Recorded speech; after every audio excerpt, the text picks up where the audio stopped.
Welcome to the Biz and Tech Podcast. This is our first episode in many months where we haven't had plexiglass and masks or done it remotely.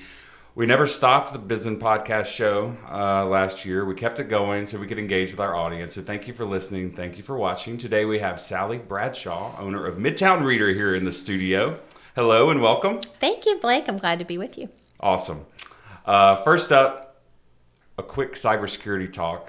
Colonial Pipeline, Solar Winds, CNA Insurance. We have seen it all with cyber incidents so far in 2021. If you're not using two-factor authentication, have a very unique and complex password, advanced threat protection tools, enterprise-level firewall, all that good stuff. It's time to get serious because the hackers are just getting even more serious as CNA paid out $40 million. That's a little bit of a difference. And Colonial paid out $5 million. So that's only going to encourage people to do more. Just like in the old Reagan years, we don't negotiate with terrorists. We should not negotiate with hackers, but we have found ourselves in the precarious situation where our businesses and government are doing so. So be safe out there. And now back to our regularly scheduled program. Sally owns the coolest shop in Midtown Tallahassee, Midtown Reader. I love going there. And when I went during the pandemic and strolled by and, I didn't have a mask or was just going to get to go Taco Republic, I'm like, I missed the experience. But, when I did go in there at the end of last year, with my mask, and your staff was always so helpful. What a great store. What a great story. We look forward to hearing more about it. So, tell us what's up with Midtown Reader and Sally Bradshaw. So this is year 5. We like to joke that we're in our second term as a bookstore. And so we actually launched the idea of a bookstore in the spring of 2016, probably March, April, and opened in October of 2016. So this is year 5 for us. We're really excited. And like a lot of small businesses. That's a great milestone. Congrats. Oh, thank you. Like a lot of small businesses, we were concerned about the pandemic, as you might imagine, and how we would weather the storm. But Tallahasseans really stepped up and invested in local businesses and in our local bookstore. And so we pivoted. We did a lot of things to accommodate people during the coronavirus, but we have survived and we actually had over a 20% sales increase in 2020. So I'm really proud of our team and grateful to the community for leaning in and shopping local. So. And you did pivot in some unique ways. Did I see a delivery service last year? We did a lot of things. We sort of sat down in a panic and said, okay, what do we do to keep the doors open? And that involved several things. We did close for about 8 weeks to get our bearings. There was such uncertainty in April, May, June of last year, as you'll remember, about how we were going to manage this dystopian novel that we were all living in. And we closed, but then reopened with curbside delivery. We really leaned into our online business, and our sales grew about 300% with our website, midtownreader.com. And we also got an electric delivery car that was repurposed from a farm that my husband and I run, a chicken farm, and wrapped it in. Cool looking. It was cool. It's a lot of fun. Wrapped in the Midtown Reader logo, and we actually do delivery. So you can shop in a variety of ways from Midtown Reader, and hopefully it's a really pleasant experience where you see a lot of curated content that is unique to this area. So our team did it. We leaned in and did it, and that's because of, again, the community being so supportive. Well, job well done. Oh, thank you. Matt, the owner of Madison Social, was sitting in your chair a couple months ago in his journey. March 18th was the day that he highlighted having to let go of a bunch of staff. And my date that I will never forget was March 13th. Kristen Dozier, county commissioner, was Friday sitting where you are. Friday the 13th, I remember it. And I was so excited to watch the SEC basketball tournament. Florida was playing the next day, and I was really not, having never been through a pandemic. Yeah. We always think it's just going to stay somewhere else. And it didn't. No. And yes, a lot of pivoting going on. I'm glad you mentioned that word. I think every reference of 2020 will involve the word pivot for the next decade or so. And congratulations on your second term. Thank you. Reading's such an important part of our world. And I want to talk about Jeff and some of the other authors you have featured here. For me, it all began when I was 12 years old. I had read Alas, Babylon and, the things you read in middle school or elementary school. I went to Maclay here in the community, and we had our summer reading that was required. Lord of the Flies. I remember that. That one spoke to me, but a lot of it didn't. I don't know why that would. We'll pursue that offline a little bit. Well, on the island, it's good stuff. But I was in an airport with my dad. We would always go on a summer trip together, father-son bonding, and we were off to Alaska. And he's like, "We're going to be off the grid, low tech." And low tech back then was VHS, right? Yeah. And handheld video games that were huge.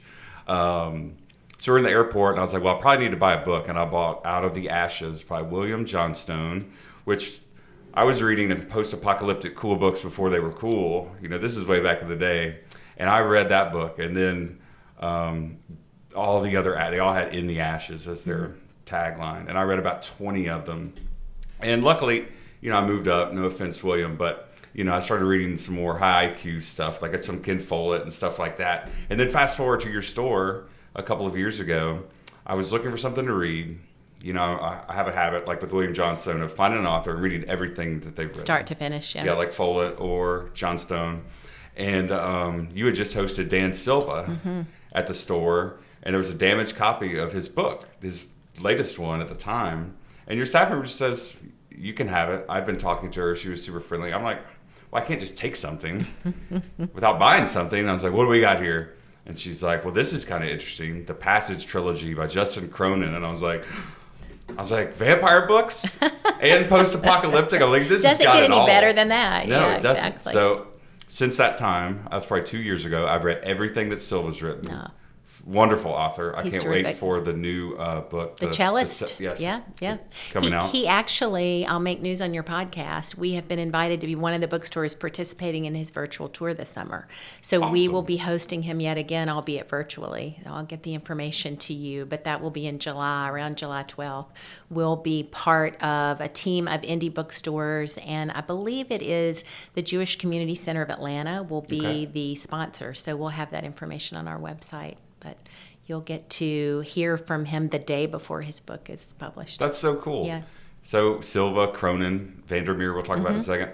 What do you like to do with your events? And what was the first one you ever did? And what was the most successful one? Just walk us through the whole event with the authors, because I know they love it. Well, our intent with Silva said on Twitter that you're one of the coolest entrepreneurs in the world. That's he is pretty high praise. He's been very generous to our store, and we're huge fans of his, as you know. Part of our goal with the bookstore was to be more than just a retail space that sold books. It was to be a community gathering space where people could come together to read, to think, to share what they were reading. I really was disillusioned. I'd worked in politics for a long time about the level of just bitterness and partisan bickering that was occurring in the country. And I wanted a place where, regardless of people's political persuasions, they could come together around something that no one can argue against, and that is reading and the power of learning, and be open to new content and ideas, and to be willing to be pushed on topics by other readers. And so to do that, you really have to create a community space and bring in authors and bring in writers. And Tallahassee's a wonderful place to do that. We have one of the top 5 creative writing programs in the nation is at Florida State, which a lot of people don't know. Students come from all over the world to compete to get into FSU's creative writing graduate program and undergraduate program. FSU has an outstanding journalism school. FAMU has an outstanding journalism school. So you have these 2 major universities with a lot of writers and a lot of great content. So we asked Craig Pittman, who's a journalist was with the Tampa Bay Times, formerly St. Petersburg Times, to come in to talk about his book, Oh Florida, which I know you're familiar with. And he's a bit of a writer, a historian, a journalist, a comedian, and he came Very much in. a Twitter comedian. He was our Every day. first author, and in our tiny bookstore, I think we had over 70 or 80 people to hear Craig Pittman in October of 2016. And he's been back several times since. since. He's been very supportive of us. We have hosted everything from big authors like James Patterson or Daniel Silva or Louise Penny to amazing literary fiction authors like Lauren Groff. We host nonfiction authors. We just did an event virtually with a bunch of terrific children's authors for local schools, where I think we had over 700 or 800 students exposed to these authors. Oh, and that's so great. we go everywhere, we sell books everywhere, but we really try to bring people together with these author events and with writing events. And so we've been very lucky on that front. And when we had to shift because of COVID, we shifted to Zoom. We still do Zoom events, and we found there's great reach with those because you can reach people who can't actually get to the store or get to an event. So we broadened the number of people who were exposed to those authors and that content. And I think going forward, we'll start with in-store events again after Labor Day, but we'll continue to mix those up with Zoom content so that more people can see these authors. Yeah, I think hybrid events will be the future. We were putting a monitor in our conference room, and I was thinking about our next lunch and learn. You know, we like to do cybersecurity chats or social media chats, anything relevant to our members and audiences here in Florida. And, you know, I was like, you know, we'll invite people to come in if they want. Yeah. We'll invite people to come in remotely if they want. And whether it's Florida, you know, law enforcement or whomever it is, you know, have a nice presentation virtually as well as in person. So anywho, it's interesting what you're saying about Florida and bringing people together. I was reading an interview with the lead singer of Heart, Ann Wilson. Yes, you're dating yourself by saying that, but yes. Well, you know. But I can appreciate that. She was saying, you know, she wasn't talking politically, but she was just talking broadly. She's like, I decided to leave Seattle and come to Florida. And just being outdoors in the community in North Florida specifically. Yeah. She's like, it's so wild. Like, you know, in Seattle, you don't have people talking about certain things because you would be shunned, you know, if you don't believe one way or the other, you know. And she was calling blue states and red states. She's like, Florida really doesn't matter, you know. Yeah. You know, Leon County's blue and around it's red. She's like, but everybody just gets along. And that's true up to a point, of course. You know, having worked where you used to work, and we can talk about that in a second, you know, you do see the partisan bickering and things like that. And I write for FloridaPolitics.com, Yep.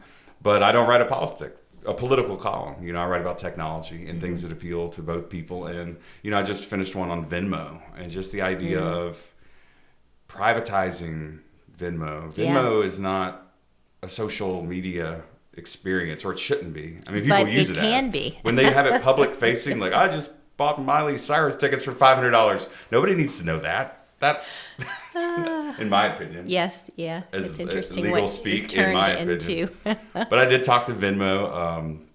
Their New York City office called back, and I was, you know, we got into the pandemic chat. You know, what was it like in New York? He's like, bad.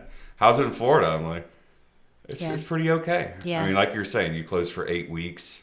What did y'all do when you regrouped during that time? Is that when you came up with the delivery ideas and those sorts of things? We really had to expand our website so that we could take increased traffic. So we focused on getting that ready. We also needed to know how to keep our customers and our staff safe. So like so many businesses here, we required masks. We limited the number of people who could come in our store to 5 at a time.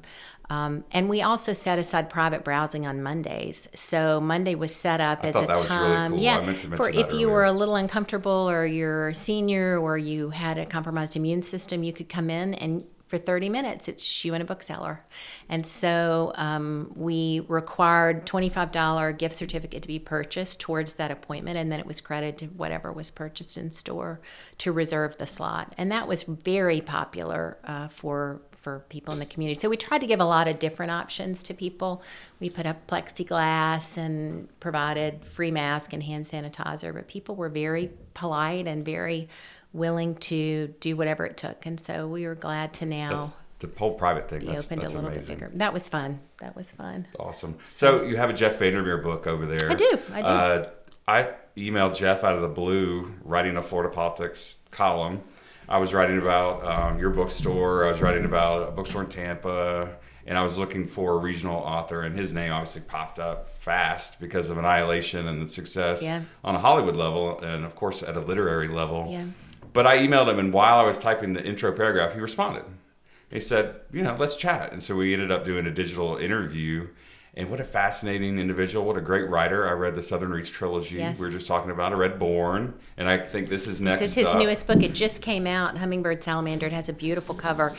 And I have to say this about Jeff and also Ann Vandermeer, who is his partner, his wife, his editor, I know the whole and family partner feels in like so the many cat, projects. The cat too, everybody. Nano. They are the most humble, kind, generous people you will ever interact with. And when the pandemic hit and Jeff's tour was put on hold, he came to us and said, can you essentially be the bookstore through which I'll sell first edition autographed books? And we have been shipping Jeff's books all over the globe, not just across the United States, but into Canada, the UK, Japan, Germany. He has such a following, and he is so humble that many people don't realize he's here in Tallahassee. And this is his new book, Hummingbird Salamander, which Emily St. John Mandel, I don't know if you've read her, but she wrote The Glass Hotel, says it is a harrowing, gripping, and profound experience. It's a thriller and a requiem for a disappearing world. It's a neat story about a girl who, an eco-terrorist, leaves her taxidermied hummingbird and a salamander.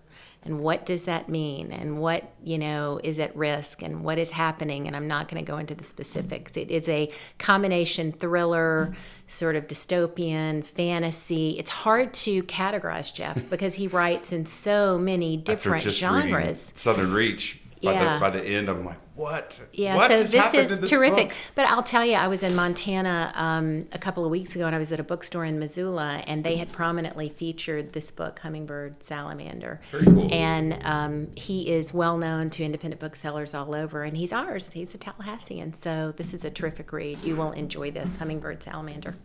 Well, I went to one of the first social gatherings in a while. I guess last month, my friend Ron LaFace was having a birthday party, and so I went to your store, and they gift wrapped for me the Southern Reach trilogy. That's a great gift. His partner Nick Iarasi Yes. was on the show a few months ago to start the year. Great group of lobbyists Yes. at Capital City Consulting. Ron, I hope you've read the book, man. We're gonna have a book club review later, but let's talk about your background. You mentioned a political career. What do you want to share about how you got started? Where did you go to school? What did you study? Well, I grew up in Mississippi, and I went part? to school, the Mississippi Delta, Greenville, just north of Vicksburg on the river. My wife went to Ole south Miss, of Memphis. so, Yes, that's right. I forgot about that. I know the She area. did, yeah. But I went away to school. I went to Vanderbilt for a couple years, and I was working the summer of my freshman year in D.C. and got the political bug. And so after my sophomore year, transferred to George Washington, GW, graduated from there, and went to work in the first President Bush 41's campaign in 1988, and then went into the White House for a couple of years before I moved to Florida. So from there, I just stayed in the political process and worked for a lot of different campaigns and individuals, and really loved it. For 30 years, I was pretty involved in that, and that was sort of my silo, the world that I was in, until I got out after the 2016 campaign. So.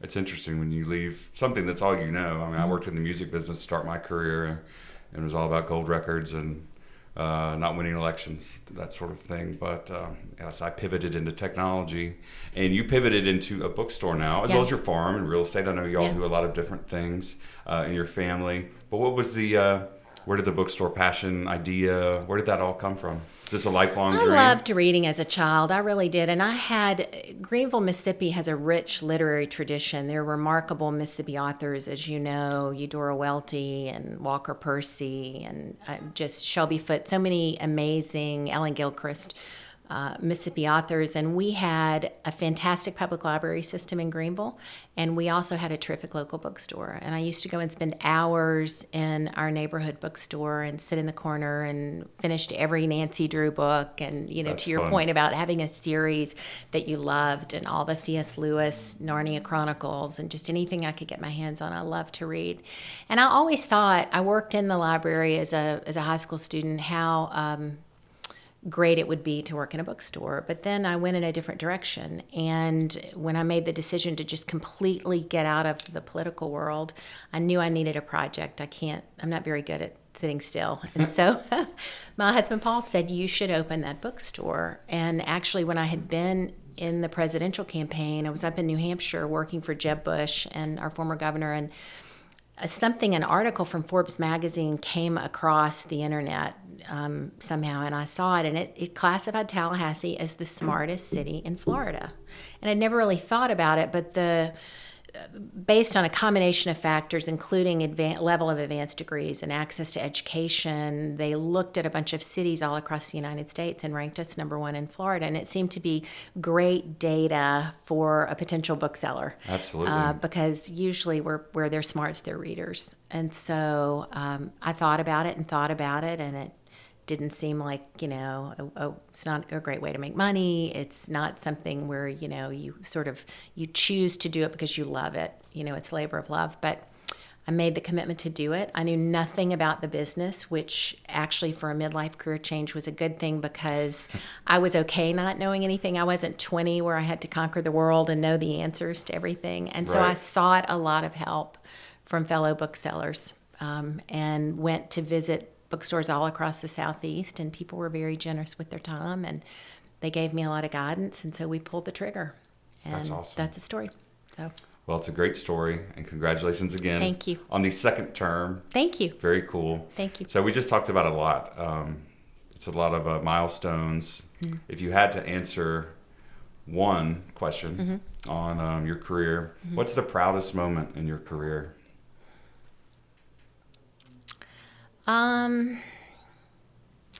Gosh, I was so lucky to do so many amazing things, work for presidents and work for governors and work on interesting legislation. For Jeb Bush, we passed the A+ plan, which was sort of the first time a bar was set really high on grading schools and trying to get schools, competitive in terms of standards. But oddly enough, I don't know if it was my proudest moment. My most important moment was deciding to leave that career, actually. I felt really strongly that the Republican Party was going in the wrong direction in 2016 when Trump became the nominee, and I just couldn't, it was not something I wanted to do anymore, and I just couldn't stand by and sort of stay silent. And so I'm sure that's more political than you want to get, but in terms of something that mattered to me. You can get as political or non-political as you want. It depends on the guest cover level, not mine. I felt really strongly that the party I had worked for so long, which was a party of a conservative approach to economics and fiscal responsibility, but giving people the knowledge to, aspire and achieve great things, was not that party anymore. And I have 2 children and 2 stepchildren, and they're all in college or graduate school or law school now. And it was very hard for me to stand by and say, this is behavior that's okay. And so I just sort of quietly made a decision to leave and become a registered independent. But in politics, nothing is quiet, and public records in Florida being what they are, someone told a reporter who confirmed that I had switched my party registration to become no party in Florida as independent, and it made a lot of news. And again, I don't know that it's my proudest moment. I think it was the most important moment for me. So awesome. Well, we all have to have our own journey. Yeah. And congratulations again on the successes. So let's talk about the pandemic, not from a business perspective, but a personal perspective. This has been a fun question this year, and I don't even know if it's on our list. Any new hobbies from the pandemic? Are we planting garden? Well, you have a farm, so that's I do have a farm, but you know what? I never really. I work on the farm on the weekends. My husband's passion has always been having a chicken farm and a hog farm, and we've had cattle before, but he has found this niche, which is really rare breeds of livestock, of poultry. And so we import birds every year from all over the world, and we sell them for the first time in the United States. And we've created this great gene bank of poultry, if you can imagine that being something that would end. People are very interested in where their food comes from. There was a nice article in the Democrat on that, was there not? Thank you. There was, and chickens are really a manageable livestock, a manageable breed. It's not easy to have a cow, but you can have a couple of hens, and they can lay a couple of eggs, and it can be in your backyard. So we've done that. But I started gardening from seed, and that's been a lot of fun to actually plant something and watch it grow into something. So we're growing tomatoes, growing a lot of sunflowers, a lot of different cut flowers, and that's been really fun. I've got a lot of time to read, which obviously I've always loved to do. So. Well, you know Jeannie, my wife. Yep. She claims to be a farmer now. We have we have an herb garden. Nice. Which I think even garden is a stretch because they're all still in the individual pots. Well, that counts. She's growing them. Yeah. But she is growing them, and it does count. And I tell you what, fresh herbs, you want to talk about, reinvigorating some leftovers. Little rosemary in your dinner. Yeah. Rosemary on a grilled bone-in pork chop Saturday night. So fabulous. So good. She'll have to come. Y'all will have to come see the farm. See We'd love all to. of our interesting stuff there. That sounds like fun. My grandfather had a farm in Dothan, Alabama when I was a youngster, and the chores of looking after the horses, feeding the ducks, going down to the catfish pond, the bass pond. Then he had peacocks. Wow. And then geese. The geese you would think were easy, but they Pretty would come by aggressive. my window every morning at 6 a.m. They knew I was there. Yeah. They didn't like the grandson at all. Yeah. And Anywho. It's funny. As we close today, what is next for Sally Bradshaw and Midtown Reader? Well, like any small business owner, we're still, navigating how to recover from the pandemic and move to profitability. My goal was to break even in 5 years, and knock on wood, I think we're going to be in the position to do that. We are looking for a new manager. Our current manager is going back to school in the fall, so she's going to continue to work part-time, but we're in the process of accepting applications. We have some terrific resumes out there, so we'll be hiring some new staff and just continuing to expand our reach. And we are expanding our business. We are going into Railroad Square and awesome. opening Railroad Reader this fall, and so there'll be a focus on What a cool space down there. a great space down there, and a space that really can bring FSU students and FAMU students and faculty together. And so we're going to focus that effort on a small pop-up shop in a shipping container. And we'll be selling books that would be appealing to college students, graduate students, that type of thing. So we're great expanding. idea. So With the whole shipping container look and vibe is awesome. And Aegis is also hiring for an account executive. Glad you said something. Nice. You got to get the word out. Yeah, we do. The best people come from referrals.